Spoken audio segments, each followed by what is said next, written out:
It will take Russia 118 years to take over Ukraine. Russia made slow progress in Ukraine in 2024. Thousands of Russian soldiers were killed or wounded. Their whole mechanized divisions were lost. But they didn't advance much on Ukrainian territory. Both sides are taking a few square miles of land at a time.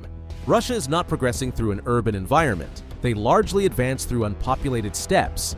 There are only a handful of villages on their way. Russians captured only 2 significant towns in 2024. They lose a division for every 10 clicks of movement. It also costs them 500 tanks and 1,000 personnel carriers. They've been seen using pack mules to carry equipment. At that rate, Russia will take over Ukraine in 118 years. Russia's tank factories are working without breaks, but their supplies could run low in the next 12 months. These signs would be welcome for the Ukrainians. However, the war has changed since 2022. In the first month, Ukraine was armed with Javelin missiles. They destroyed Russian armored columns.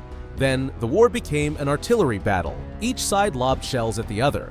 Ukraine's allies couldn't replace the artillery fast enough.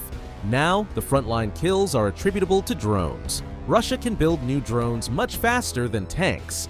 Russians have noticed Ukraine's innovations. They have developed countermeasures. They have also deployed drones of their own. Heavy equipment gets taken out. Most of Russia's advances are infantry advances. Drones are harder to use against small groups. The main countermeasure is mortar fire. It is cheap and mobile. The number of Russians and Ukrainians killed is disputed. It's estimated that Russia has lost 1 million troops.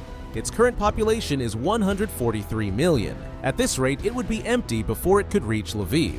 Russia's ability to recruit new personnel is busted. Russia relies on mercenary and convict soldiers. This is combined with bonuses for Russian volunteers. Russian oblasts are responsible for recruitment. Samara Oblast has offered a sign-up bonus of $36,000. This equals 3 years' pay handed over upon enlistment. In a poor country like Russia, it's a sign of desperation. Russia's inflation is approaching the rate of 20%.